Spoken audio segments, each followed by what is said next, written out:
तो दोस्तों स्वागत है आपका हमारे YouTube चैनल सॉल्यूशन सर में। आज की इस वीडियो में हम बात करने वाले हैं आपके इस प्यारे से सब्जेक्ट के बारे में जिसका नाम है प्रिंसिपल ऑफ मार्केटिंग। तो आज की वीडियो बेसिकली सेमेस्टर थर्ड वाले बच्चों के लिए होने वाली है जिनके पास बीकॉम प्रोग्राम या फिर बीकॉम ऑनर्स है। तो आज की इस वीडियो में हमने कवर करे हैं लास्ट ईयर के मोस्ट इंपॉर्टेंट टॉपिक जिनके पेपर में आने के चांसेस काफ़ी ज़्यादा है। मतलब अगर आप इन टॉपिक को अच्छे से कर लेते हो तो आपको आपके पेपर में पास होने से कोई नहीं रोक सकता। लेकिन उससे पहले आपको मेरे साथ ये वादा करना पड़ेगा, जो भी मैं आपको इस वीडियो में कराऊं, जो भी इस वीडियो में समझाऊं, उसकी अच्छे से प्रैक्टिस करनी है और पेपर से पहले इन नोट्स में से, जिन नोट्स में से मैं आपको पढ़ा रहा हूं, इन नोट्स की अच्छे से रिवीजन करनी है। तो चलिए अपने कंटेंट की तरफ बढ़ते हैं जो कि आपके पेपर के पॉइंट ऑफ व्यू से काफ़ी ज़्यादा इंपॉर्टेंट है। तो बेसिकली हर बार की तरह इस बार भी हम सबसे पहले स्टूडेंट के बारे में डिस्कस करेंगे। तो हमारे मेनली 3 तरीके के बच्चे होते हैं। सबसे पहले टाइप में वो बच्चे आते हैं जो कि हमारी वीडियो को पेपर से 1 दिन पहले देखते हैं। दूसरे टाइप में हमारे वो बच्चे आते हैं जो कि हमारी वीडियो को पेपर से 1 दिन पहले वाली रात को देखते हैं। तीसरी टाइप में वो बच्चे आते हैं जो कि हमारी वीडियो को पेपर से 1 या 2 घंटे पहले देखते हैं और बोलते हैं यार पेपर क्या ही है, पेपर तो कुछ नहीं है, जब सॉल्यूशन सर हमारे साथ है तो डरने की क्या बात है। तो चलिए अपने बेसिक मोस्ट इंपॉर्टेंट जो कि काफ़ी ज़्यादा इजी है और पेपर के पॉइंट ऑफ व्यू से काफ़ी ज़्यादा इंपॉर्टेंट है, बिना टाइम को वेस्ट करे उसकी तरफ को चलते हैं। तो दोस्तों अब हम बात करेंगे हमारे फर्स्ट क्वेश्चन के बारे में। तो फर्स्ट क्वेश्चन में लिखा हुआ है modern marketing is a integrated process of identification, assessment and satisfaction of human wants. Comment upon the statement in the light of the importance of marketing. मतलब जो मॉडर्न मार्केट है वो एक प्रोसेस है, ठीक है, और उसके अंदर हमारे 3 स्टेप इन्वॉल्व होते हैं। कौन कौन से? आइडेंटिफिकेशन, असेसमेंट और सेटिस्फैक्शन। तो आपको इस स्टेटमेंट पे ना कमेंट करना है, मतलब इन तीनों पॉइंटों को आपको डिस्क्राइब करना है। तो सबसे पहले तो मैंने इस क्वेश्चन को ही समझाया, मतलब एक तरीके से इलैबोरेट करा है, फिर मेन जो हमारा आंसर है वो यहाँ से स्टार्ट है। सबसे पहले हम बात करेंगे आइडेंटिफिकेशन के पॉइंट के बारे में। Figuring out the what people wants और needs, this involve market research, understanding trends and listening the customer feedback. तो सबसे पहले हमें ये पता लगाना है कि जो लोग हैं उन्हें मतलब एक्चुअली में चाहिए क्या, वो मार्केट से चाहते क्या है, ठीक है, मतलब उसे किस तरह का प्रोडक्ट चाहिए, ठीक है। तो ये हमें कैसे पता लग सकता है? हमें ट्रेंड देख के, मार्केट की रिसर्च करके, कस्टमर का फीडबैक लेके, ठीक है। अगला हमारा पॉइंट है assessment, evaluating the identify needs and determine how the best satisfy them, ठीक है। तो इसमें लिखा हुआ है सबसे पहले हमने नीड को आइडेंटिफाई करा, अब हमें पता चल गया कि हाँ भाई प्रोडक्ट ना ये वाला चाहिए कस्टमर को, तो हमें ना ये करना है उसमें कि हमें सबसे बेस्ट तरीका ढूंढना है कि हम सबसे बेस्ट तरीके से उस कस्टमर की इन नीडों को क्या कर सके, सेटिस्फाई कर सके। तो असेसमेंट का मतलब वो ही होता है, ठीक है। This include considering factor like feasibility, profitability and competition. तो इस जो असेसमेंट है ना, इसमें ये सारे फैक्टर आ जाते हैं, ठीक है। उसके बाद हमारा पॉइंट आता है सेटिस्फैक्शन। सेटिस्फैक्शन का मतलब ये है सबसे पहले हमने नीड को आइडेंटिफाई करा, फिर बेस्ट तरीका ढूंढा कि जो कि हमने नीड आइडेंटिफाई करी है उसे पूरा करने का बेस्ट तरीका, और थर्ड में हम उस तरीके से गुड्स और सर्विसेज को डिलीवर करेंगे, किसको? कस्टमर को, ताकि उनकी जो नीड्स है, ताकि उनकी जो ज़रूरतें हैं वो क्या हो सके, पूरी हो सके। और जब हम उन्हें एक अच्छी गुड्स और सर्विसेज प्रोवाइड करते हैं ना, तो कस्टमर और बिजनेस के जो बीच का जो रिलेशन होता है ना, वो काफ़ी ज़्यादा क्या हो जाता है, स्ट्रॉन्ग हो जाता है। लास्ट में हमने लिखा हुआ है जो कि कंक्लूजन में लिखते हैं, in a sense modern marketing is all about putting the customer at the center of everything business does. It does not about selling the product but about creating positive experience for the customer that deals to loyalty and repeat business. मतलब जो modern marketing है ना, उसका मतलब ये नहीं है कि कस्टमर को खाली गुड्स और सर्विसेज प्रोवाइड कर दी, हमें एक अच्छी गुड्स और सर्विसेज प्रोवाइड करनी है ताकि कस्टमर और बिजनेस के बीच में एक पॉजिटिव रिलेशन बने, नेगेटिव ना बने, पॉजिटिव। अगर तुम्हारी मार्केट के अंदर अच्छी गुडविल होगी तभी तो तुम्हारा सामान ज़्यादा बिकेगा। इसलिए अगर पॉजिटिव इम्पैक्ट पड़ेगा ना लोगों के ऊपर, तो तुम्हारी जो बिजनेस है उसकी रेपुटेशन भी काफ़ी ज़्यादा अच्छी बनेगी और आपकी बिजनेस की मार्केट के अंदर क्या होगी, ग्रोथ होगी, ठीक है।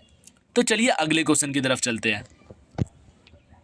ये अब बात करते हैं सेकंड क्वेश्चन के बारे में। सेकंड क्वेश्चन में पूछा गया है explain the consumer buying process with an example, मतलब आपको कंज्यूमर बाइंग प्रोसेस के बारे में बताना है एग्जाम्पल के साथ।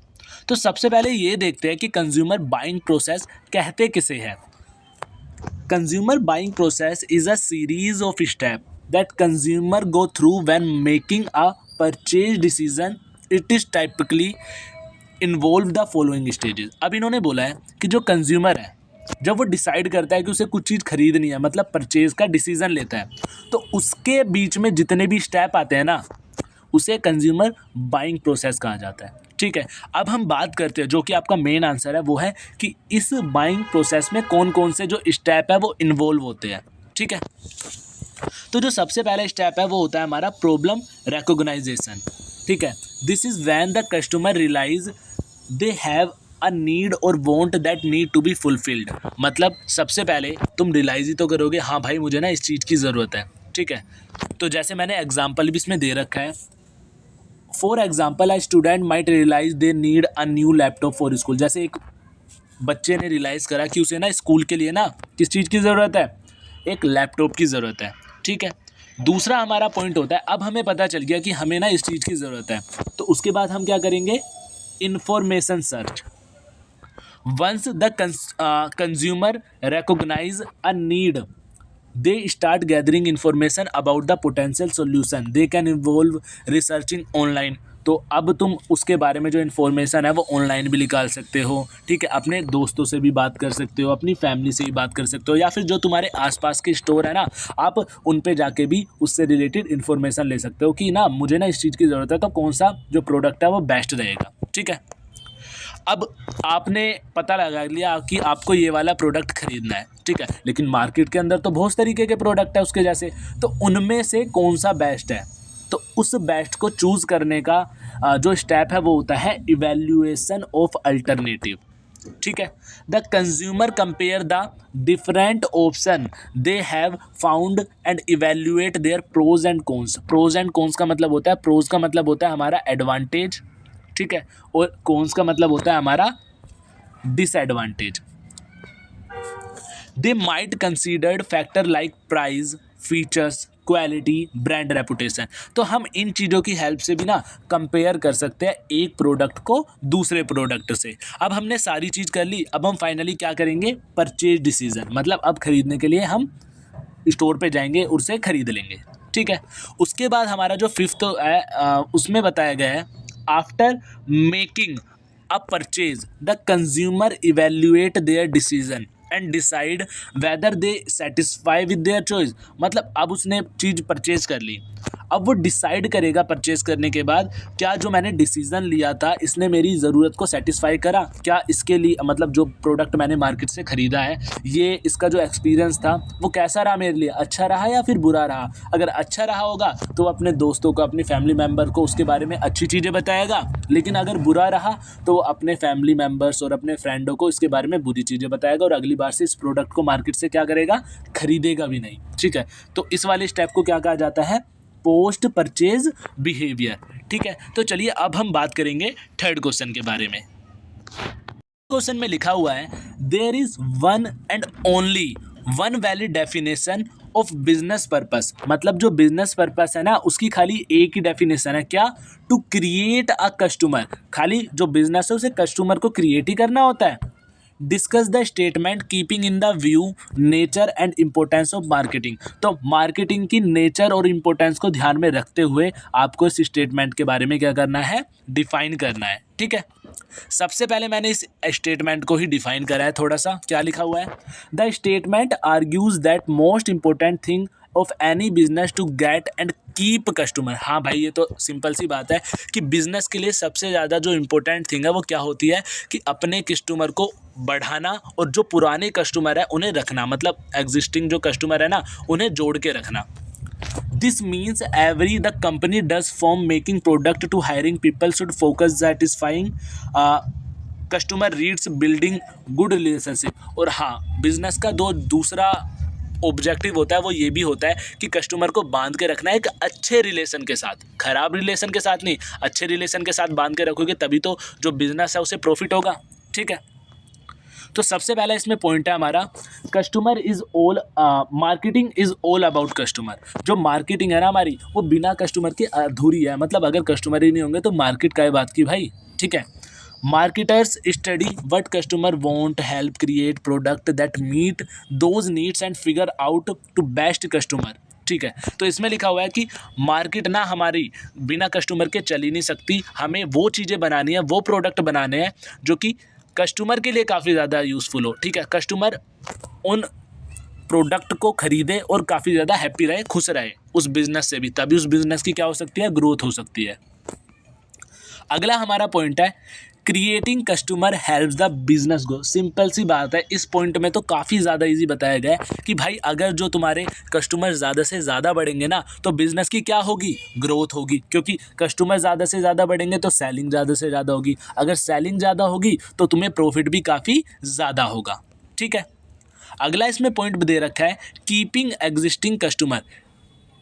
हमें कस्टमर बनाने हैं, लेकिन इसका मतलब ये नहीं कि जो नए कस्टमर है हमें खाली उन पर ही ध्यान रखना है, ठीक है। हमें जो हमारे पुराने कस्टमर है ना, हमें उनका भी ध्यान रखना है। मतलब हमें सबको देखना है, नए वाले कस्टमरों को भी और पुराने वाले कस्टमरों को भी, ठीक है। और दोनों को ही इक्वल प्राइस पे सेल करना है। ये नहीं कि पुराने कस्टमरों को हम कम प्राइस पे सेल कर रहे हो, नए को ज़्यादा पे, ठीक है। आगे लिखा हुआ है, customer are important but not the only thing, business also need to be responsible to the society, treat their employees well and make sure they are financially healthy, ठीक है। इसमें लिखा हुआ है कि जो कस्टमर है वो हमारे लिए इंपॉर्टेंट है, लेकिन ये नहीं कि कस्टमर के लिए आप सब कुछ भूल जाओ। अपने जो कंपनी के अंदर एम्प्लॉय काम कर रहे हैं, आप उन पे भी ध्यान मत दो। अपने पैसे है, जो कितना प्रॉफिट हो रहा है, तुम्हें कितना लॉस हो रहा है, उस पर भी ध्यान मत दो, ठीक है। जो सोशल इन्वायरमेंट पे उस पर क्या इम्पैक्ट पड़ रहा है, आप उस पर भी ध्यान मत दो। ऐसा नहीं करना, आपको सारी चीज़ों पर ध्यान देना है, लेकिन कस्टमर पर थोड़ा ज़्यादा ध्यान देना है, क्योंकि वो बिज़नेस के लिए काफ़ी ज़्यादा इंपॉर्टेंट होते हैं, ठीक है। अगला इसमें हमारा पॉइंट है, कस्टमर कैन बी डिफरेंट। अब अगर आपका जैसे जो पुराना कस्टमर था वो ज़्यादा चिकचिकबाजी कर रहा है, ठीक है, तो आप उसे छोड़ सकते हो। ये नहीं कि आप उस पर ही स्टक होकर रह जाओ, मतलब उस पर ही एक तरीके से रुक जाओ, ठीक है। तो जो कस्टमर है वो डिफरेंट भी हो सकता है, लेकिन कस्टमर होने चाहिए। ये नहीं कि आप अगर थोड़ा सा भी चिकचिकबाजी कर रहा है पुराने वाला कस्टमर, आप छोड़ दो उसे। मतलब थोड़ा तो पहले आपको संभालना है। अगर वो ज़्यादा ही करे, ज़्यादा ही आपके जो प्राइस है उनसे सेटिस्फाई ना हो और बोले कि मैं मतलब दूसरे बिजनेस से जाके ये चीज़ें परचेज कर लो, फिर आपको छोड़ देना। आपको एक ही कस्टमर पे स्टक नहीं रहना, ठीक है। रुकना नहीं है कस्टमर पे नए कस्टमर आपको ढूंढना है, लेकिन पुराने कस्टमर का भी थोड़ा बहुत ध्यान रखना है, ठीक है। अब हम बात करते हैं अपने फोर्थ क्वेश्चन के बारे में।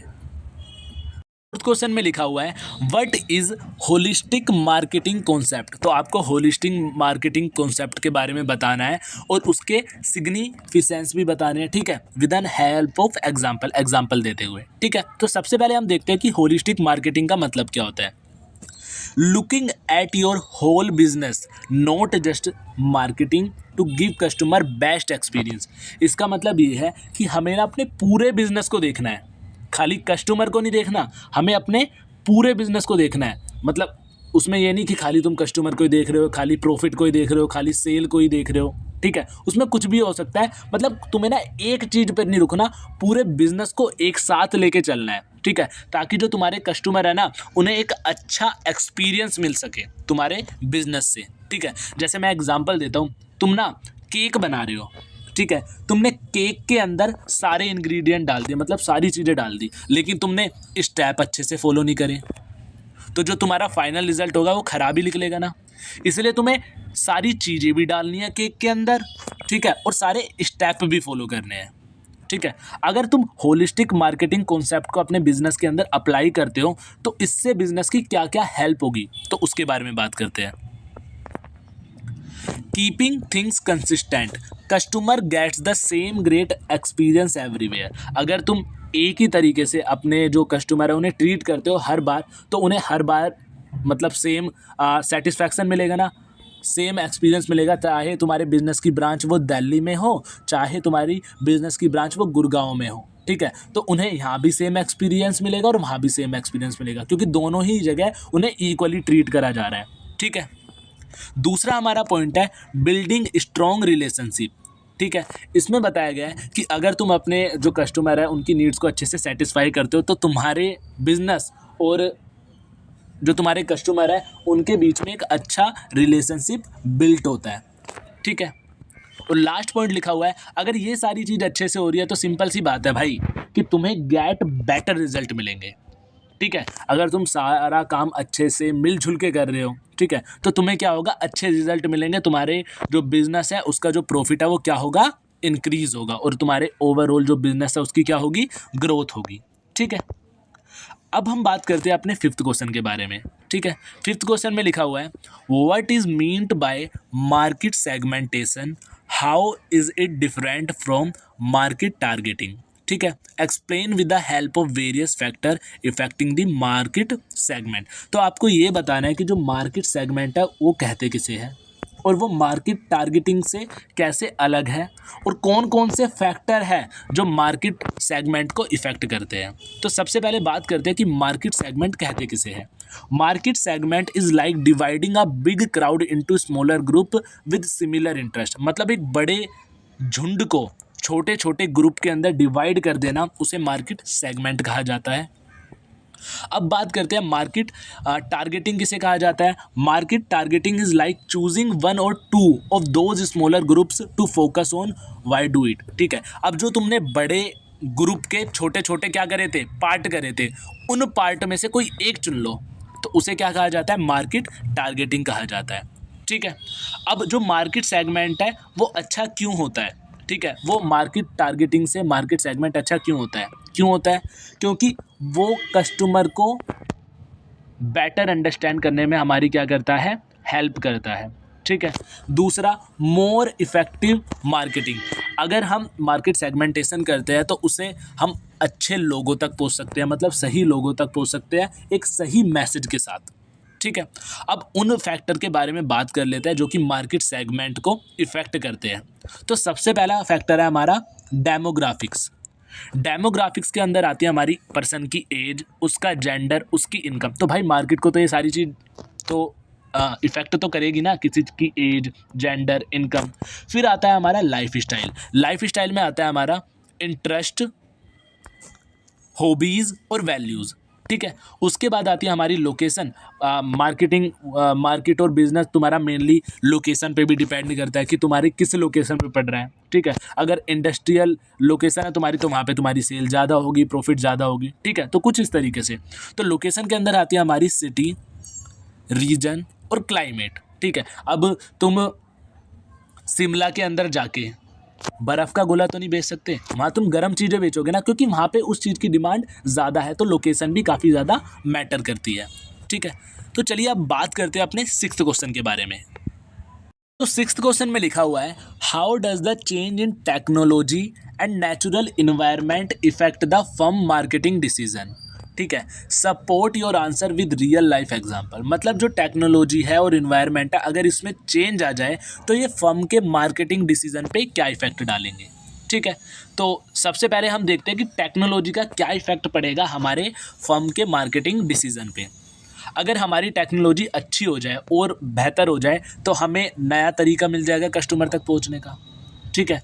दूसरा कि हम और डाटा कलेक्ट कर पाएंगे कस्टमर के बारे में, ठीक है। तीसरा, जहां हम मतलब लोगों से कांटेक्ट कर करके बताते हैं कि हाँ भाई हमारा ये वाला प्रोडक्ट है, ये वाला इतने का है, ये मार्केट के अंदर इतने का आया है, ठीक है। तो ये चीज़ें, लेकिन अगर हमारी टेक्नोलॉजी में अपडेट आ जाएगा तो हम डिजिटल कम्युनिकेशन कर सकते हैं। मतलब एक क्लिक में ना हम करोड़ों अरबों लोगों से जॉइंट हो सकते हैं, जुड़ सकते हैं, ठीक है। अब हम बात करते हैं कि इन्वायरमेंट का क्या इम्पैक्ट पड़ता है मार्केटिंग डिसीजन के ऊपर, ठीक है। सीजनल डिमांड, आपने देखा होगा कि कुछ प्रोडक्ट ऐसे होते हैं जिनकी सीजनल डिमांड होती है, ठीक है। जैसे मैं कहूँ कि अभी सर्दी का टाइम चल रहा है हमारा, ठीक है, तो अभी जैकेट, स्वेटर, इन सारी चीज़ों की काफ़ी ज़्यादा डिमांड होगी। इन्वायरमेंट इम्पैक्ट, कभी कभार क्या होता है कि इन्वायरमेंट में चेंज आने की वजह से कुछ चीज़ों की डिमांड भी बढ़ जाती है, ठीक है। और कभी कभार क्या होता है कि नेचुरल डिज़ास्टर आ जाता है ना, तो उसकी वजह से भी कुछ चीज़ों की डिमांड बढ़ जाती है या फिर कुछ चीज़ों की डिमांड घट जाती है, ठीक है। अब हम बात करते हैं क्वेश्चन 7 के बारे में। इसमें पूछा गया है, व्हाट इज़ कोग्निटिव डिसोनेंस, ठीक है। Cognitive dissonance is the uncomfortable feeling you get when your actions do not match your beliefs. It is like when you know you should eat healthy but you eat a whole pizza. This is mismatch between what you think you should do, what you actually do create वो feeling, ठीक है। इसमें लिखा हुआ है कि cognitive dissonance उसे कहा जाता है कि वो अनकंफर्टेबल फीलिंग कि मतलब तुम चाहते कुछ और थे लेकिन तुमने कर कुछ और दिया। जैसे तुम्हें पता था कि अगर तुम अनहेल्दी खाना खाओगे ना तो उससे तुम्हारी बॉडी ख़राब होती है, पता है ना तुम्हें, लेकिन फिर भी तुम मोमोज रोल खाते हो। ऐसी मैंने एग्जांपल दे रखा है कि तुम्हें पता है कि तुम्हें ना हेल्दी खाना है लेकिन फिर भी तुम एक पूरा पिज़्ज़ा, लार्ज पिज़्ज़ा खा के बैठ गए with mayonnaise and chilli potato, ठीक है। तो इसमें यही बताया हुआ है। अब हम बात करते हैं क्वेश्चन नंबर 8 के बारे में। Define psychological pricing. तो साइकोलॉजिकल प्राइसिंग कहते किसे, आपको उसको क्या करना है, डिफाइन करना है। Psychological pricing is a trick business use to make prices look more appealing. तो ये एक ऐसी ट्रिक होती है जो कि बिजनेस यूज़ करता है अपने प्राइजेस के अंदर ताकि जो प्राइस है ना वो और अट्रैक्टिव दिखे। जैसे आपने देखा होगा कि कोई 10 वाली चीज़ होगी ना उसे कस्टमर नहीं खरीदेगा, लेकिन अगर उसी का ही प्राइस अगर वो 9.99 रख देना जबकि बात सेम है, 1 पॉइंट से कम है, तो वो उस चीज़ को खरीदेगा, ठीक है। दूसरा, अगर आपको दिखा हुआ है कि हाँ भाई इस चीज़ पे मतलब इस दुकान पे ना एक नया प्रोडक्ट आया है, ठीक है, तो आप उसे नहीं खरीदोगे, लेकिन आप जो दुकान वाला है वो बोलेगा ना कि इस प्रोडक्ट का लिमिटेड ऑफर है, तो आप झट से खरीद लोगे। अबे भाई लिमिटेड ऑफर है, फिर चले जाएगा, फिर मैं कैसे खरीदूंगा, ठीक है। तो वो एक तरीके से ना फोर्स कर देता है। ये ऐसी ट्रिक है, ये कस्टमर को फोर्स कर देता है कि हाँ भाई अभी खरीद ले, अगर अभी नहीं खरीदेगा ना तो फिर बाद में तुझे ये नहीं मिल पाएगा। अब हम बात करते हैं डिफाइन सोशल मार्केटिंग, ठीक है। तो सोशल मार्केटिंग के बारे में आपको इसमें क्या करना है, बताना है। Social marketing is like using marketing tricks to help people make good choice for themselves and world. तो सोशल मार्केटिंग के अंदर हम किसी चीज़ को बेचते नहीं है, हम ना लोगों को इसमें अवेयर करते हैं कि क्या चीज़ सही है और क्या चीज़ गलत है, ठीक है। देखो वही लाइन लिखी हुई है, instead of selling product it's about encouraging thing like. क्या क्या थिंग को मतलब एनकरेज करते हैं, हमें रिसाइकलिंग करनी चाहिए, ठीक है, हमें हेल्दी ईटिंग करनी चाहिए, ठीक है। दूसरा, गिविंग टू चैरिटी, हमें चैरिटी में भी क्या करना चाहिए, डोनेट करना चाहिए। It is like using the power of marketing to make world better. मतलब ये एक ऐसी पावर है मार्केटिंग की जो कि यूज़ करी जाती है पूरे संसार को और बेहतर बनाने में, ठीक है। अब देखते हैं हम अपने 10th क्वेश्चन को।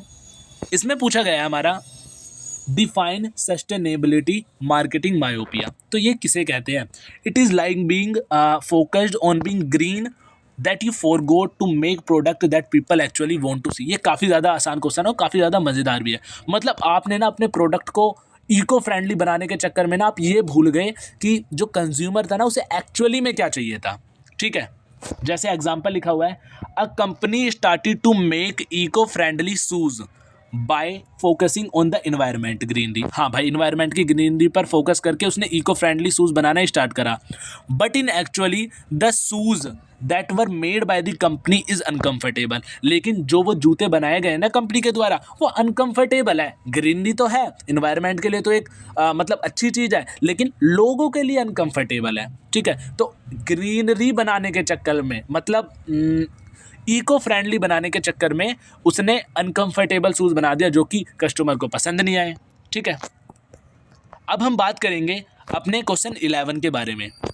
इसमें लिखा हुआ है definition of integrated marketing communication. तो इंटीग्रेटिंग मार्केटिंग कम्युनिकेशन किसे कहा जाता है, ये मैंने काफ़ी शॉर्ट में बताया, आप इसे एक्सप्लेन कर देना। और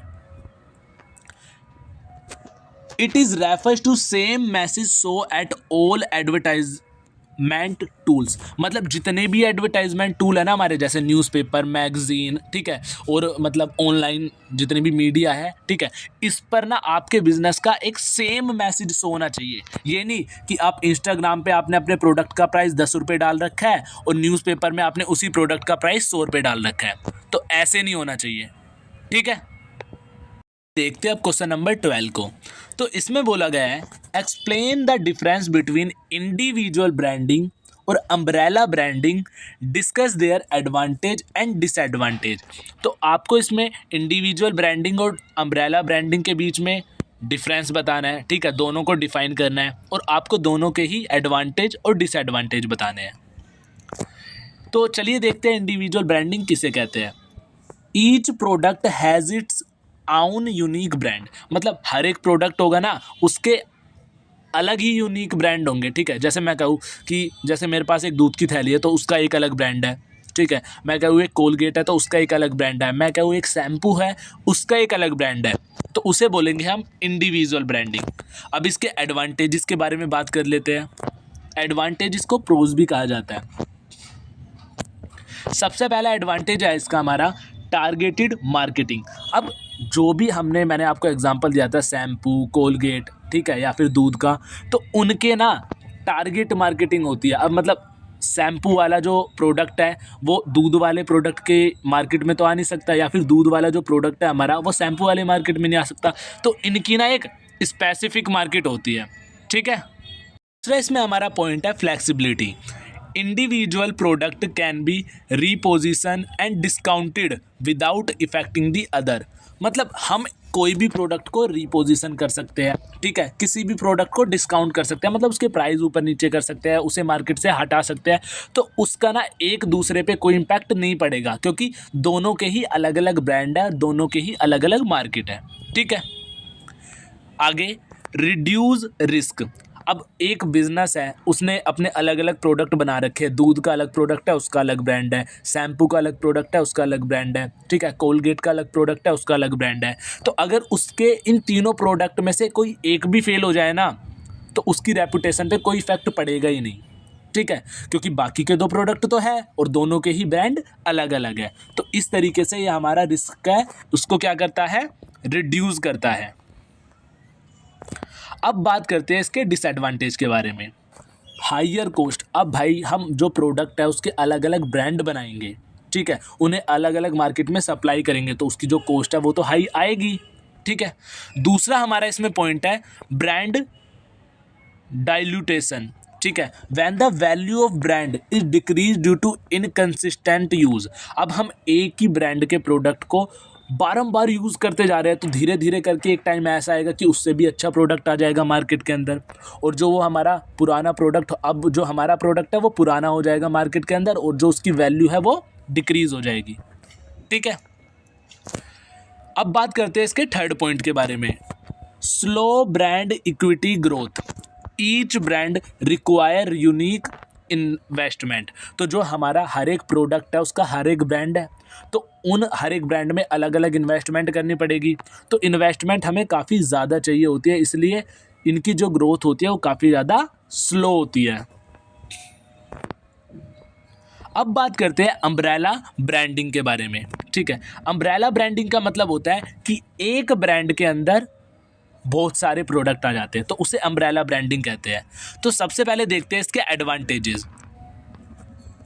कॉस्ट इफेक्टिव, मतलब जब हमारे एक ब्रांड के अंदर बहुत सारे प्रोडक्ट आ जाएंगे तो हम एक ब्रांड से ही उसे रेगुलेट कर सकते हैं ना, तो उसकी कॉस्ट हमें काफ़ी ज़्यादा क्या पड़ेगी, कम पड़ेगी एज कम्पेरिड। अगर हम उसका कंपैरिजन करें, किससे कंपैरिजन करें, अगर हम उसका कंपैरिजन करें इंडिविजुअल ब्रांडिंग से, ठीक है।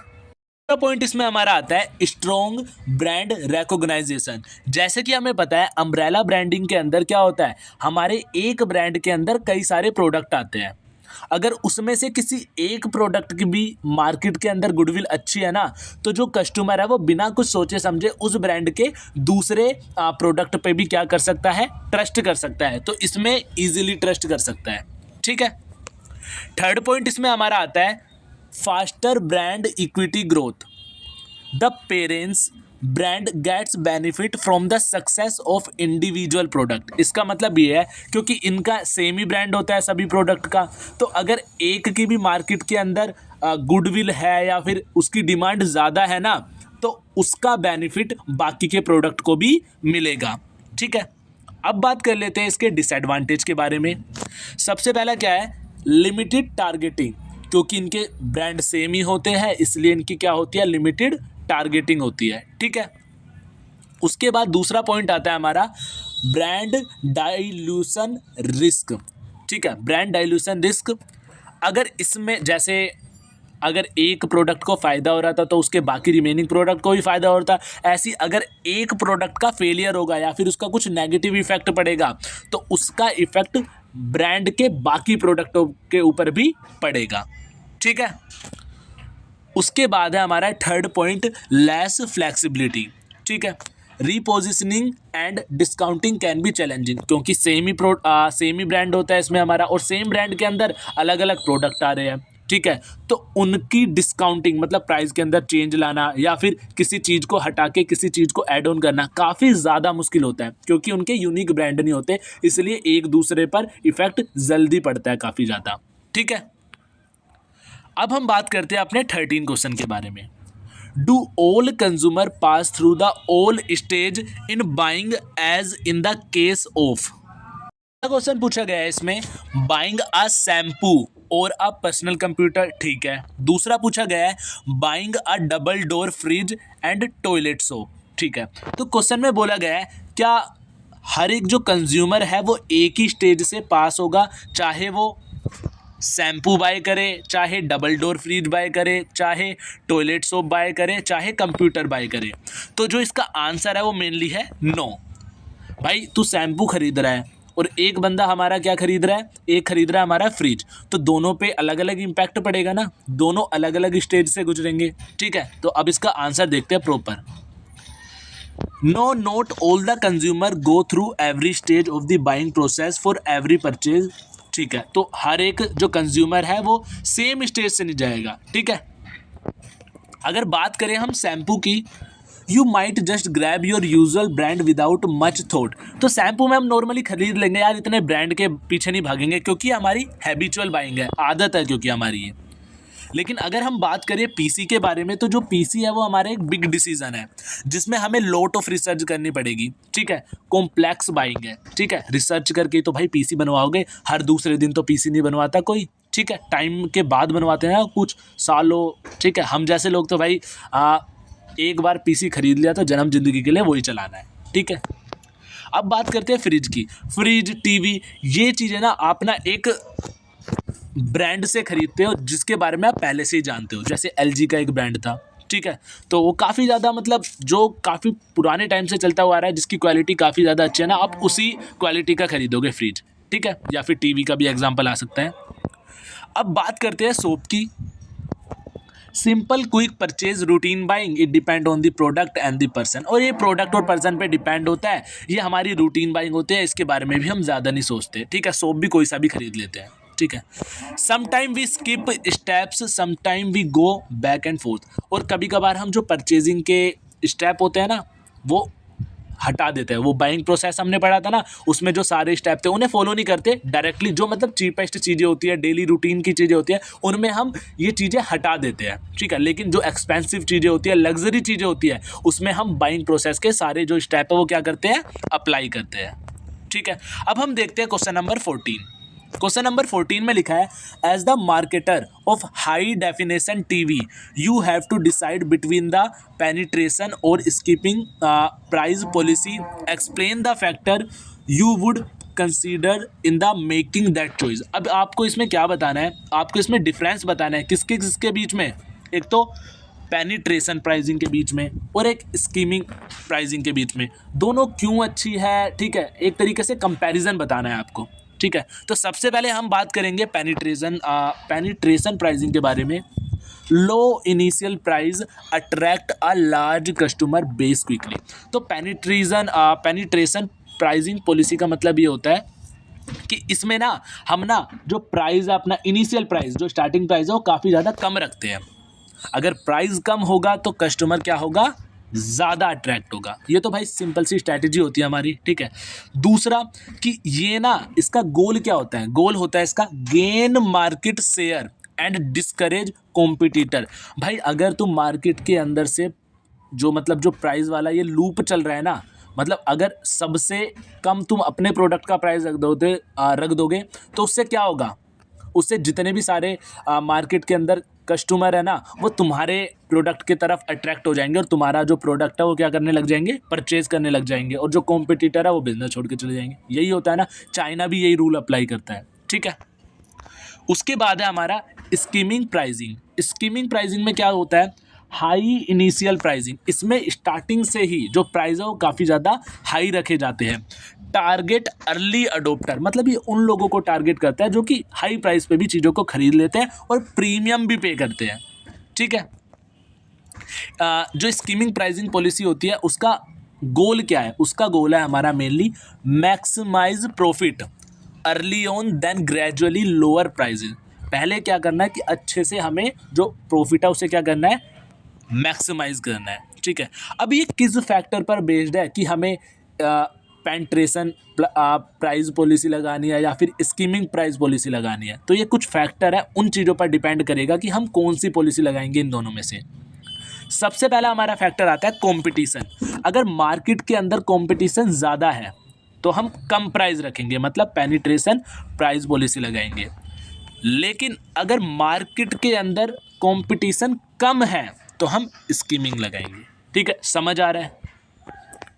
आगे आगे हमारा प्रोडक्ट।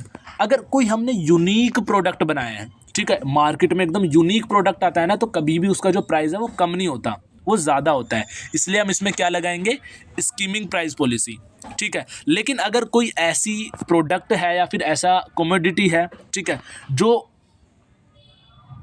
हमारी कमोडिटी है, कस्टमर है उसे काफ़ी ज़्यादा पसंद करते हैं, मतलब ऐसा प्रोडक्ट जो कि कस्टमर के द्वारा काफ़ी ज़्यादा पसंद किया जाता है, उसका जो प्राइस है वो लो ही रखा जाता है, तभी तो मार्केट के अंदर उसकी डिमांड बढ़ेगी, ठीक है। तीसरा हमारा फैक्टर आता है कस्टमर, ठीक है। अगर प्राइस सेंसिटिव कस्टमर है, मतलब ऐसा कस्टमर है अगर प्राइस ज़्यादा कराना तो वो प्रोडक्ट को लेगा ही नहीं, तो हम पेनिट्रेशन पॉलिसी लगाएंगे, ठीक है, मतलब इतना प्राइस रखेंगे कि अफोर्डेबल हो, कोई भी बंदा उसे खरीद सके। लेकिन अगर हमारा अर्ली अडोप्टर है, मतलब ऐसे बंदे हैं मार्केट के अंदर कि प्राइस से उन्हें कुछ नहीं लेना, चाहे कितना भी प्राइस हो खरीद लेंगे, तो हम कौन सी पॉलिसी लगाएंगे, स्कीमिंग, ठीक है। अगला फैक्टर हमारा आता है प्रोडक्शन कॉस्ट। अगर प्रोडक्ट बनाने में हमारी जो कॉस्ट है वो काफ़ी ज़्यादा लगी है तो हम कौन सी पॉलिसी अप्लाई करेंगे, स्कीमिंग पॉलिसी अप्लाई करेंगे।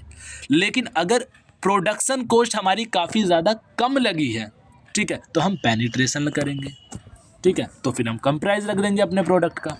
तो ये तो होप कि आपको समझ में आया, काफ़ी ज़्यादा ईजी भी था और इम्पोर्टेंट भी था पेपर पॉइंट ऑफ व्यू से। अब हम देखते हैं अपना 15 क्वेश्चन और देखते हैं कि इसमें क्या पूछा गया है। 15 क्वेश्चन में बोला गया है what factors should be taken into account while planning the distribution network for an FMCG product. तो क्या फैक्टर ध्यान में रखने चाहिए जब हम प्लानिंग करते हैं, ठीक है, किन प्रोडक्ट की, एफएमसीजी प्रोडक्ट की, ठीक है। तो सबसे पहले हम जानते हैं कि ये एफएमसीजी प्रोडक्ट है क्या। FMCG stand for fast moving consumer goods. तो फास्ट मूविंग कंज्यूमर गुड्स को एफएमसीजी कहा जाता है, ठीक है। जैसे एग्जांपल में मैं बोलूँ, एफ से होगा हमारा food, personal care, house hold item की, मतलब ऐसे प्रोडक्ट जो कि काफ़ी ज़्यादा नेसेसरी होते हैं लोगों के लिए, उन्हें बोलते हैं एफएमसीजी प्रोडक्ट, ठीक है। अब फैक्टर देख लेते हैं, फैक्टर ऑफ एफएमसीजी डिस्ट्रीब्यूशन, ठीक है। सबसे पहला है reach, how to get your product to the most customers, think big store small shop. तो सबसे पहला हमें ये देखना होता है कि हम अपने प्रोडक्ट को ज़्यादा कस्टमर तक कैसे रीच कर सकते हैं, ठीक है, किसके थ्रू रीच कर सकते हैं, किसके थ्रू पहुंचा सकते हैं। उसके बाद हम देखते हैं स्पीड, कि जो हमारी डिलीवरी है फ्रेश प्रोडक्ट की वो कितनी फास्ट है, ठीक है। आगे हम देखते हैं कॉस्ट, कि हमें अपने जो प्रोडक्ट है वो कितनी कॉस्ट पे रखने हैं ताकि वो सबके लिए अफोर्डेबल हो और हर एक बंदा उस प्रोडक्ट को ईजिली क्या कर सके, परचेज कर सके।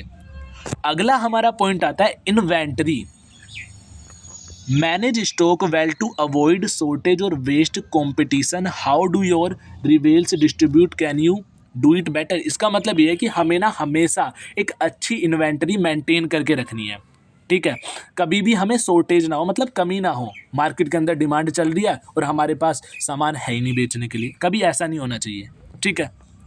उसके बाद है हमारा customer need, where and when do people buy your type of product, और हमें ये भी ध्यान रखना है कि कस्टमर को हमारे प्रोडक्ट की कब ज़रूरत है, मतलब कहाँ पर ज़रूरत है, कब ज़रूरत है, और किस तरह के प्रोडक्ट की ज़रूरत है। ठीक है, तो इस क्वेश्चन में खाली इतना ही था। अब हम देखते हैं अपना क्वेश्चन नंबर 16। ठीक है, क्वेश्चन नंबर 16 में बोला गया है what is meant by pricing of product. Pricing of product किसे कहा जाता है? For each of the following product specify which pricing policy need to be adopt. कौन सी प्राइसिंग पॉलिसी हमें अडोप्ट करनी चाहिए, ठीक है, मैन्युफैक्चर के द्वारा, और क्यों करनी चाहिए, मतलब प्रोडक्ट प्राइसिंग किसे कहा जाता है और कौन सी पॉलिसी अडोप्ट करनी चाहिए मैन्युफैक्चरर के द्वारा, मतलब जो प्रोडक्ट बनाता है उसके द्वारा, और क्यों। इसमें हमें 2 पॉइंट दे रखे हैं। पहला पॉइंट है highly fashionable dress designer by Ritu Beri. ठीक है, ये हाईली एक कोई फैशनेबल ड्रेस बनाई गई है एक लड़की के द्वारा। दूसरा इसमें हमारा पॉइंट है a newly introduced text book for BCom course. एक नई बुक इंट्रोड्यूस करी गई है बीकॉम कोर्स के लिए। ठीक है, तीसरा हमारा पॉइंट है अ डिटर्जेंट ब्रांड, मतलब एक डिटर्जेंट ब्रांड आया तो उसमें कौन सी पॉलिसी लगेगी। अब इसमें पॉलिसी कौन कौन सी अप्लाई होगी, हमने 2 पॉलिसी पढ़ी थी, कौन सी, पेंट्रेशन पॉलिसी और एक स्कीमिंग पॉलिसी। तो उनमें से इन तीनों पॉइंटों में कौन सी पॉलिसी अप्लाई होगी और क्यों अप्लाई होगी, तो वो आपको बताना है इसमें। ठीक है, पहले बात करेंगे प्राइसिंग किसे कहा जाता है। Pricing is the process of setting a value for your product. मतलब प्राइसिंग का मतलब ये होता है कि अपने प्रोडक्ट के लिए कोई एक वैल्यू सेट करना, उसके प्रोसेस को प्राइसिंग कहा जाता है। ठीक है, it is like putting a price tag, मतलब इसका मतलब ये है कि हमें प्राइस टैग लगाना है जो कि हम सेल कर रहे हैं मार्केट के अंदर, मतलब उस चीज़ के ऊपर प्राइस टैग लगाना है जो हम मार्केट के अंदर सेल आउट कर रहे हैं। लेकिन ये कभी भी रैंडम नहीं होता, मतलब जो प्रोडक्ट हम मार्केट के अंदर सेल कर रहे हैं उसका जो प्राइस है वो तुक्के से सेट नहीं करा जाता, उसके लिए हमें कुछ फैक्टर ध्यान में रखने होते हैं। ठीक है, तो वो फैक्टर कौन कौन से होते हैं, चलिए उनके बारे में बात करते हैं। सबसे पहला है हमारा प्रोडक्शन कॉस्ट, मतलब उस चीज को बनाने में हमारी कॉस्ट कितनी आई, पहली चीज तो हम वो देखेंगे। टारगेट मार्केट, मतलब हमें कौन सी मार्केट के अंदर उसे टारगेट करना है, कौन सी मार्केट के अंदर अपने प्रोडक्ट को सेल आउट करना है। ठीक है, मतलब जैसे मैं एग्जांपल दूं, एक है हमारी लोकल मार्केट। लोकल मार्केट के अंदर तुम्हें जो सामान है वो काफ़ी ज़्यादा सस्ता मिल जाएगा, लेकिन अगर वो ही जो सामान है वो अगर तुम प्रोफेशनल मार्केट में जाके खरीदो तो वही सेम सामान तुम्हें काफ़ी ज़्यादा महंगा मिलेगा। ठीक है, तो मार्केट भी हमारी क्या करती है, मैटर करती है। अगला हमारा पॉइंट है कंपटीशन। अगर कंपटीशन ज़्यादा होगा, ठीक है, अगर कंपटीशन ज़्यादा होगा तो हमें लोअर प्राइस पे बेचना पड़ेगा, अगर कंपटीशन कम होगा तो हम ज़्यादा प्राइस पे भी बेच सकते हैं। ठीक है, तो ये फैक्टर हमें ध्यान में रखने होते हैं। तो सबसे पहले पॉइंट के बारे में बात करते हैं जो दे रखा था हमारे क्वेश्चन में, highly fashionable dress by Ritu Beri pricing policy skimming. इसमें हम स्कीमिंग लगाएंगे, पॉलिसी क्यों लगाएंगे, this is a designer dress so it target a market willing to pay premium for exclusive and brand name. तो इसमें ना भाई एक डिज़ाइनिंग ड्रेस है, मतलब एक डिज़ाइनर ड्रेस है, तो इसके लिए जो लोग हैं वो प्रीमियम भी पे करेंगे, मतलब ज़्यादा अमाउंट पे करने के लिए भी तैयार हो जाएंगे, इसलिए हम इसमें क्या लगाएंगे, स्कीमिंग पॉलिसी लगाएंगे। दूसरा हमारा था एक बुक इंट्रोड्यूस करी गई थी बीकॉम की। ठीक है, तो उसमें हम कौन सी लगाएंगे, इसमें हम लगाएंगे penetration might with combined skimming. हम इसमें दोनों पॉलिसी लगा सकते हैं, पेनिट्रेशन भी और स्कीमिंग भी। क्यों, it is a new text book so the brand awareness is the क्री। अब भाई नई बुक लॉन्च होती है तो उसका कुछ ब्रांड भी होता है, अब ब्रांड के नाम से ही चीज़ें बिकती है मार्केट के अंदर। ठीक है, penetration can be attract student by keeping their price competitive. और पेनिट्रेशन पॉलिसी से हम कैसे अट्रैक्ट करेंगे लोगों को, क्योंकि स्टूडेंट है, अगर हम कम प्राइस करें रखेंगे अपने प्रोडक्ट का, टेक्स्ट बुक का, तो जो स्टूडेंट्स है ना वो इसे ज़्यादा से ज़्यादा खरीदेंगे। लेकिन अगर स्कीमिंग पॉलिसी कैसे अप्लाई करेंगे इसके अंदर, development cost before lowering the price to compete in the long run. फिर हम क्या करेंगे, देखो मैंने 2 पॉइंट बताया, मैं दोबारा बताता हूँ। पहला पॉइंट क्या था कि मैं इसमें पेनिट्रेशन भी लगाऊंगा, और दूसरा पॉइंट क्या था, मैं इसमें स्कीमिंग भी लगाऊंगा। पेनिट्रेशन मतलब स्टार्टिंग में मैं इसके प्राइस ना लोअर रखूंगा, ठीक है, ताकि हर बच्चा इसे खरीद पाए।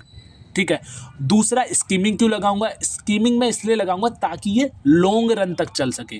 ठीक है। अगर मैं किसी चीज़ के प्राइस लंबे समय तक चलाना चाहता हूँ और उस चीज़ के प्राइस कम है, क्योंकि टाइम के साथ जो प्राइस है वो गिरते रहते हैं ना, अगर मैं पहले से ही कम ही प्राइस रखूंगा तो टाइम के साथ तो वो और गिर जाएंगे, इसलिए मैं पेनिट्रेशन पॉलिसी लगाने के बाद स्कीमिंग लगा दूंगा, उससे उसके प्राइस बढ़ जाएंगे और फिर टाइम के साथ कम भी होंगे ना, तो मुझ पे इतना इफेक्ट नहीं पड़ेगा, मतलब बिजनेस है जो उसके ऊपर इतना इफेक्ट नहीं पड़ेगा। तीसरा इसमें हमारा detergent brand pricing policy penetration, इसमें हमारे लगेगी पेनिट्रेशन, क्योंकि डिटर्जेंट, मैं सिंपल सी बात बता दूं, जो डिटर्जेंट है ना वो हमारी लोकल मार्केट में ही मिल जाएगा, ठीक है। और डिटर्जेंट के कंपटीशन में काफ़ी ज़्यादा डिटर्जेंट है, मतलब जो तुम्हारी मम्मी घर में यूज़ करती है डिटर्जेंट, वो जैसे घड़ी हो गया, सर्फ एक्सेल हो गया, ठीक है। तो ये बहुत टाइप के है, तो मार्केट के अंदर कंपटीशन ज़्यादा है। अगर मैं इसमें स्कीमिंग लगाऊंगा तो जो ये बिजनेस है वो अपने प्रोडक्ट को मार्केट के अंदर स्टेबल नहीं कर पाएगा, रुक ही नहीं पाएगा मार्केट के अंदर, इसलिए हम इसमें पेनिट्रेशन वाली पॉलिसी अप्लाई करेंगे, ताकि जो हर एक व्यक्ति है वो इसे अफोर्ड कर सके और ख़रीद सके, ठीक है। आगे हमारा क्वेश्चन आ जाता है, क्वेश्चन नंबर 17। इसमें बोला हुआ है explain the product life cycle with the help of diagram, what strategies will a marketer use in the maturity stage of PLC of product. तो तुम्हें प्रोडक्ट साइकिल को एक्सप्लेन करना है इसमें, ठीक है, डायग्राम की हेल्प से। मैंने इसमें आपको डायग्राम नहीं दिया, आप एक बार गूगल पे जाके सर्च कर सकते हो, ठीक है। और कौन कौन सी स्ट्रैटेजी है जो कि पीएलसी के मैच्योरिटी स्टेज पे यूज़ करी जाती है, वो भी आपको बताना है, ठीक है। चलिए इसके आंसर को देखते हैं। The product life cycle is a concept that describe the stage a product goes through from introduction, ठीक है, to the market until eventually withdraw. It is like generally product from birth to death. PLC product life cycle है, मतलब product के market के आने से लेके product के मार्केट के जाने तक, ये सारी चीज़ डिफाइन करता है हमारा प्रोडक्ट लाइफ साइकिल। इसमें मेनली हमारी 4 स्टेज होती है, ठीक है। पहली होती है हमारी introduction stage. This is when the product is first launched, sale and low and the company focused creating awareness on the building market product, ठीक है। इसमें लिखा हुआ है कि ये जब प्रोडक्ट नया लॉन्च करा जाता है उसे इंट्रोडक्शन कहते हैं। मार्केट के अंदर कोई नया प्रोडक्ट आया, उसे हमने लॉन्च करा, अवेयरनेस फैलाई, एडवर्टाइजमेंट करी, तो उसे इंट्रोडक्शन कहेंगे, वो हमारे इंट्रोडक्शन में आएगा, ठीक है। अब इंट्रोड्यूस कर दिया, उसके बाद उसकी ग्रोथ होगी। Sale start to increase rapidly as the product gains popularity मिलती जाएगी, ठीक है। मार्केट के अंदर उस प्रोडक्ट की जो वैल्यू है वो बढ़ती जाएगी। जब company may start to see profit during the stage, और इस स्टेज के दौरान जो कंपनी है उसे काफ़ी ज़्यादा प्रॉफिट देखने को क्या हो सकता है, मिल सकता है। Maturity sales growth slow down as the market became saturated, competition intensive and profit may start decline. Maturity stage में क्या हो जाता है कि अब वो जो प्रोडक्ट है ना काफ़ी मतलब थोड़ा पुराना हो चुका है और मार्केट के अंदर उसके कंपैरिजन और न्यू प्रोडक्ट आ चुके हैं, तो जो उसकी प्रॉफिट की वैल्यू थी ना वो धीरे धीरे करके क्या होने लग जाएगी, डिक्लाइन होने लग जाएगी, मतलब गिरने लग जाएगी, ठीक है। फिर उससे अगली स्टेज हमारी आती है decline. Sales start decline as the product become obsolete और रिप्लेस्ड बाय न्यूअर प्रोडक्ट, और धीरे धीरे करके उसकी पूरी सेल डिक्लाइन हो जाएगी और बिजनेस को फाइनली उसकी जगह कोई नया प्रोडक्ट मार्केट के अंदर लाना पड़ेगा, ठीक है। अब हम बात करेंगे कि मार्केटिंग की जो स्ट्रैटेजी है मैच्योरिटी स्टेज पे, उसके अंदर क्या क्या चीज़ें आती है, ठीक है। Product improvement means launching new product, तो इसके अंदर जो हमारी मैच्योरिटी स्टेज है इसके अंदर हमें नया प्रोडक्ट लाना पड़ता है, प्रोडक्ट की इम्प्रूवमेंट करके, ठीक है। आगे हमारा price adjustment means discounting for the product and attracting the customer. अब जो हमारा जो प्रोडक्ट है वो काफ़ी ज़्यादा थोड़ा पुराना हो गया है, ठीक है, तो मार्केट के अंदर उसकी उतनी डिमांड नहीं रहेगी, लेकिन हम फिर भी उसकी डिमांड बढ़ा सकते हैं। कैसे? अगर हम उसका जो प्राइस है वो कम कर दे तो, ठीक है। Intensive distribution means expand channel to reach the new customer, और हम और बढ़ा सकते हैं उसकी मार्केट के अंदर डिमांड अगर हम नए कस्टमर तक अपनी जो ये प्रोडक्ट है इसे पहुंचाए तो, ठीक है। तो मतलब जो चैनल है उन्हें एक्सपेंड कर दे तो, ठीक है। अब 18 क्वेश्चन है हमारा, middle man is a parasite, he sucks the blood of manufacturer and the customer, do you agree with the statement, support it with suitable explanation and example. इन्होंने बोला है जो मिडल मैन है ना, वो एक ऐसा जानवर है, ठीक है, जानवर नहीं है, मतलब वो मैं बोल रहा हूँ, वो एक ऐसा जानवर है जो कि मैन्युफैक्चरर का, मतलब जो सामान को बना रहा है उसका भी खून चूसता है, और कस्टमर का, जो सामान को खरीद रहा है उसका भी खून चूसता है। ठीक है, क्या जो ये स्टेटमेंट है वो सही है? आपको इसकी एग्जाम्पल देनी है और इसकी एक्सप्लेनेशन करनी है। चलो इसका आंसर देखते हैं। The statement that middlemen are parasite is an oversimplification. While they added to the cost of goods, they also provide the essential service. अब इसमें बोला गया है, हाँ ये बात सही है, बट वो हमें इसके बदले में काफ़ी ज़्यादा सर्विसेज भी प्रोवाइड कर सकते हैं जो मिडल मैन होते हैं। कौन कौन सी सर्विसेज प्रोवाइड करते हैं हमें मिडल मैन? पहली हमारी सर्विस है connecting buyer and seller. Buyer और सेलर को आपस में क्या करते हैं? कनेक्ट करते हैं। Storing and transporting on product, ठीक है, ऑफ प्रोडक्ट, मतलब प्रोडक्ट को अपने पास स्टोर करते हैं और हम तक ट्रांसपोर्ट करते हैं। कौन? Middleman. Reducing risk for both, दोनों के लिए ही खतरे को क्या करते हैं? कम करते हैं। मेकिंग प्रोडक्ट अवेलेबल, दोनों के ही लिए ही प्रोडक्ट को क्या करते हैं? अवेलेबल करते हैं। ठीक है। Thinking of it like this is a middle man is like a bridge, they connect the manufacturer, ठीक है, वो मेक द प्रोडक्ट, ठीक है, मैन्युफैक्चर को होते हैं जो कि प्रोडक्ट को बनाते हैं, टू यू, हमारे लिए। The customer, while the bridge might cost the money to build and maintain, it allow you easily cross the river instead of swimming और finding a way of around. मतलब एक तरीके से ये समझ लो कि जो मिडल मैन है वो एक ब्रिज है जो कि आपकी नदी पार करने में हेल्प करता है। नदी मतलब एक तरह से खतरा है, जो कि एक कनेक्शन बिल्डअप करता है ब्रिज के द्वारा मैन्युफैक्चरर में और कस्टमर में।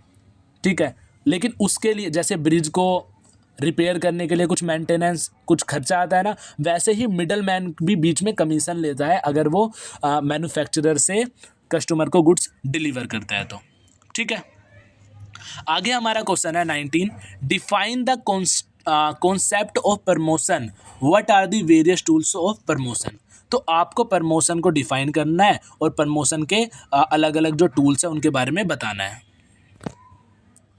Promotion is how business tell the world about their product and services, it is like shouting hey look at me to potential customer.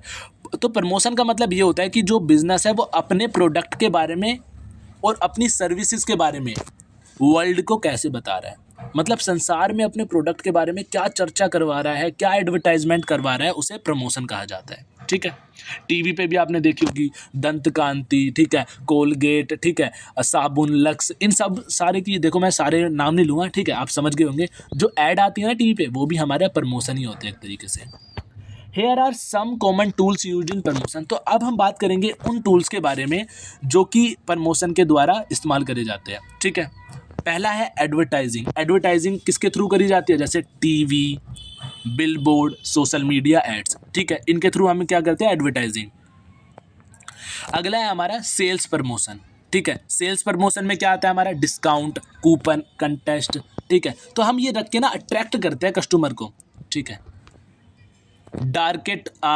Direct marketing, email, text message, flyers. तो direct marketing पे हम जैसे किसी बंदे को email भेजते हैं कि ये नया प्रोडक्ट लॉन्च हुआ है, ठीक है, इतने डिस्काउंट पे, कोई टेक्स्ट मैसेज भेजते हैं। ठीक है, तो ये सारी चीज़। उसके बाद आता है पर्सनल सेलिंग, और आपने देखा होगा आपके घर आए होंगे किसी प्रोडक्ट की एडवर्टाइजमेंट करने के लिए कि मैम या फिर सर ये वाला प्रोडक्ट ले लो, काफ़ी ज़्यादा अच्छा है। ठीक है, तो उसे क्या कहा जाता है? पर्सनल सेलिंग, जब एजेंट खुद आपके घर पे आता है।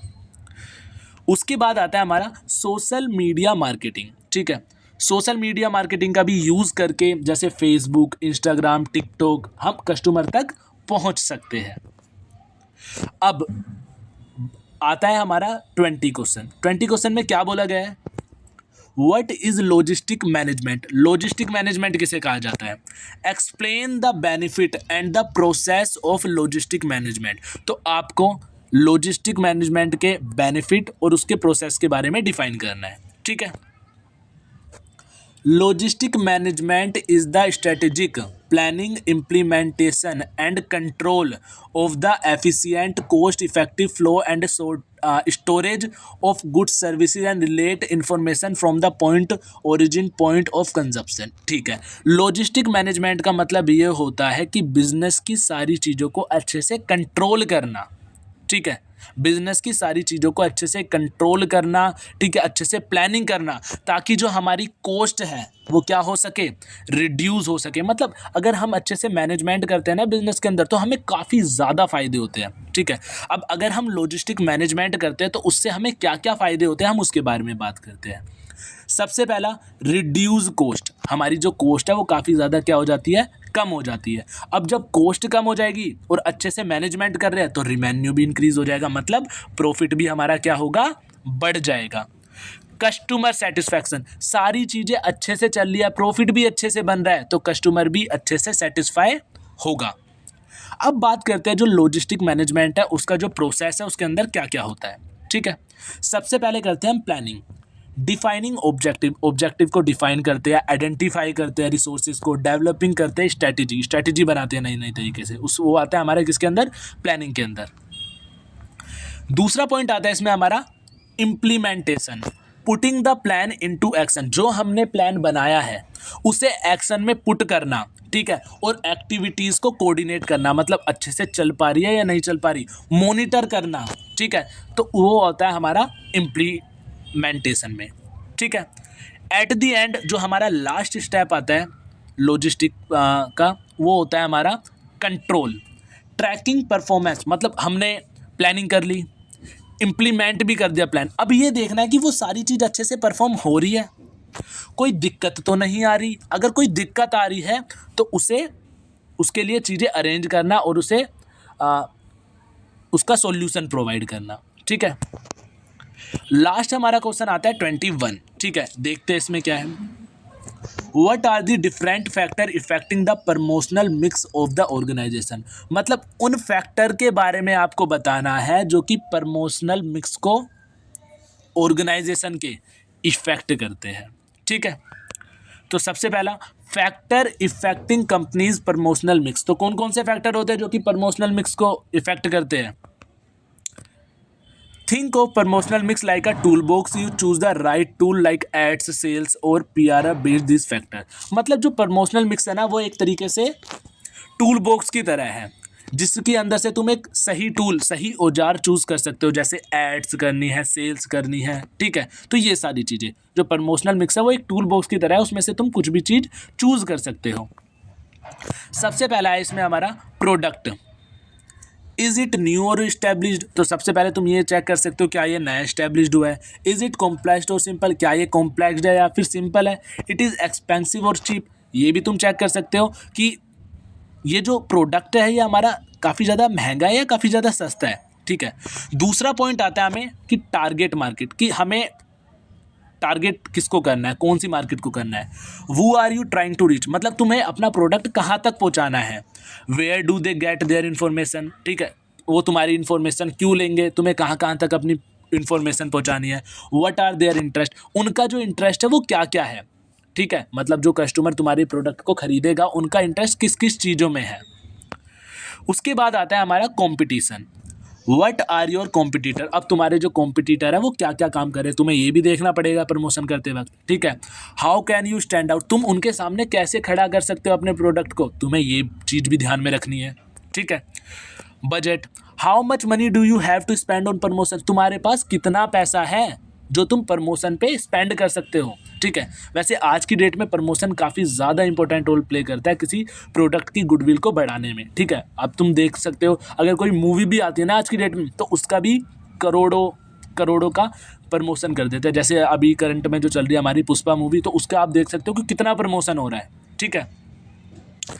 Stage in product life cycle, is the product new, growing, mature और डिक्लाइनिंग, जो हमारा प्रोडक्ट है वो न्यू है या ग्रो कर रहा है या मैच्योर कर रहा है या डिक्लाइन कर रहा है, गिर रहा है।